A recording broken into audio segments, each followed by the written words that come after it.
পাকিস্তানের অত্যাচার নির্যাতন নিপীড়নের ইতিহাস, সেই ইতিহাসের স্বর্ণশেখর ছিল এই জায়গা। মুজিবনগর সরকার যখন গঠন হয়, এই স্থাপনাগুলো নষ্ট হয়ে গেছে, মানুষ এই ভয় ভীতির জায়গা থেকেই এখন আর আসতেছে না এই জায়গায়। মুক্তিযুদ্ধের ইতিহাস বাংলাদেশের ইতিহাস, মুজিবনগরের ইতিহাস বাংলাদেশের ইতিহাস, এই ইতিহাস তো মুছে ফেলা যাবে না। আমি আসছি নরসিংদী মনোহরদী উপজেলা থেকে, মুজিবনগর চলে আসলাম, আর কোথাও যাওয়া হয় নাই। কেমন লাগতেছে মেহেরপুর মুজিবনগর? মেহেরপুর খুব ভালো লাগতেছে আসলে। এই এলাকার যে পরিবেশ, প্রাকৃতিক যে গাছপালা, যে সবুজায়ন, এটা আসলে খুব দৃষ্টিনন্দন।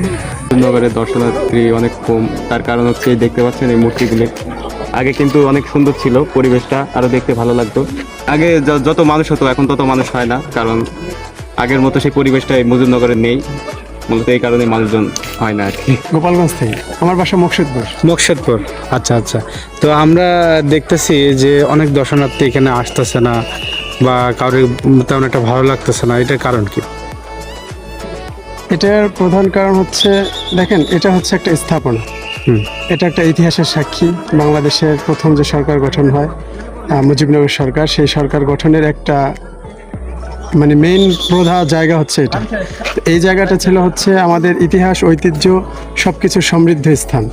তো 5ই আগস্টে যখন ফ্যাসিবাদ আওয়ামী লীগ সরকার পতন হয়, তার পতনের পর এই যে স্থাপনাগুলো ছিল, এই স্থাপনাগুলো ধ্বংস হয়ে গেছে। আসলে দল মত থাকবেই দেশের, এটা হচ্ছে আমাদের ডেমোক্রেসির একটা সৌন্দর্য। একটা দেশের ভ্যারাইটিস মতবাদ, ভ্যারাইটিস দল থাকবেই, কিন্তু সেই দল মতের ঊর্ধ্বে উঠে দেশের সম্পদ নষ্ট করা, এটা কিন্তু ভালো মানুষের লক্ষণ না। যারা করছে অবশ্যই তারা ভালো কাজ করে নাই আমার কাছে মনে হয়। কারণ আমাদের যেই 23 বছরের সংগ্রামের ইতিহাস, পাকিস্তানের অত্যাচার নির্যাতন নিপীড়নের ইতিহাস, সেই ইতিহাসের স্বর্ণশেখর ছিল এই জায়গা। মুজিবনগর সরকার যখন গঠন হয়, তো সেই জায়গায় যেহেতু আজকে ইতিহাসটা ধ্বংসই করে ফেলছে বলা যায়, যে এই স্থাপনাগুলো আমাদের মুক্তিযুদ্ধের যে চেতনা, সেই চেতনায় আঘাত করছে, এটা কখনোই করা উচিত হয় নাই। আর এই যে আঘাত করছে, স্থাপনাগুলো নষ্ট হয়ে গেছে, মানুষ এই ভয় ভীতির জায়গা থেকেই এখন আর আসতেছে না এই জায়গায়। আচ্ছা আচ্ছা, ধন্যবাদ। তার মানে এই সংস্কারের কাজগুলো আবার করতে হবে? হ্যাঁ, অবশ্যই সংস্কারের কাজ করতে হবে, কারণ এটা আমাদের দেশের ইতিহাসের সাথে ওতপ্রোতভাবে জড়িত।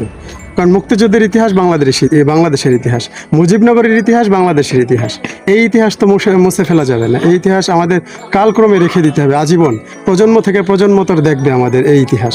মুজিবনগর আসলেই আমরা ফিরে যাই সেই মুজিবনগর সরকার গঠনের ইতিহাসের জায়গায়। তো সেই জায়গা থেকে আমাদের এইরকম ধ্বংস বিলাস, এটা আমাদের কখনোই কাম্য না। আশা করি এটা অচিরেই বাংলাদেশ গভর্নমেন্ট বা কর্তৃপক্ষ যারা আছে তারা এটা সংশোধন করবে, আবার সুন্দর করে ইতিহাসটা গড়ে তুলবে। এই যে স্থাপনাগুলো আছে, স্থাপনাগুলো সুন্দর করে গড়ে তুলে আবার আমাদের সেই সমৃদ্ধ ইতিহাসে ফিরে যাবে। আমরা বাংলাদেশে অনেক মূর্তি ভাঙা দেখছি, কিন্তু যে বাংলাদেশের প্রথম প্রধানমন্ত্রী তাজউদ্দিন সাহেব, সন্দেহে তিনি একটা ভালো একটা মানুষ ছিলেন, এই জন্য তার মূর্তি ভাঙা হয়নি। আপনি কি বলতে চান সেটা? ভালো মানুষ, আসলে ইতিহাসের যারা নায়ক তারা সবাই ভালো মানুষ, কিন্তু কিছু কিছু কার্যক্রম মানুষকে বিতর্কিত করে তোলে। যেমন উদাহরণস্বরূপ বলা যায় বঙ্গবন্ধু, নিঃসন্দেহে তিনি একজন ভালো মানুষ, কিন্তু 71-এর আগের মুজিব, 71-এর পরের মুজিব, অনেক পার্থক্য আছে। সেটা হয়তো যখন ক্ষমতায় যায় মানুষ, তখন তার সব কিছু বোঝা যায় সে আসলেই কেমন মানুষ। এখনও অনেক কিছু দেখা যাচ্ছে যে তাদের জুলাই অভ্যুত্থানের আগের তারা, পরবর্তী তারা, অনেক পার্থক্য। সো এটা মানুষের নেচার। কথা আছে না যে অপরচুনিটি মেক্স এ থিপ, মানুষ, ক্ষমতা হচ্ছে মানুষকে চোর বানায়, সুযোগ যখনই আসে মানুষ তখনই চোর হয়। বাংলাদেশের ইতিহাসের সূচনা লগ্ন থেকেই বঙ্গবন্ধুর ছায়া হিসেবে কাজ করছে, বঙ্গবন্ধুর সাথে ছিল, জাতীয় 4 নেতার অন্যতম একজন নেতা ছিলেন।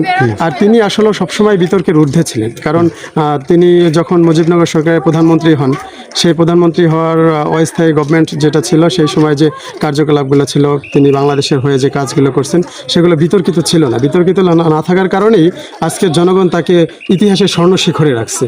যখনই হচ্ছে মানুষ বিতর্কিত হয়ে যায়, তখন আর মানুষ সেই জায়গাটা তাকে দেয় না। তো সেই জায়গা থেকে তাজউদ্দিন নিঃসন্দেহে একজন ভালো মানুষ বলাই যায়। জি, ধন্যবাদ আপনাকে। Thank you.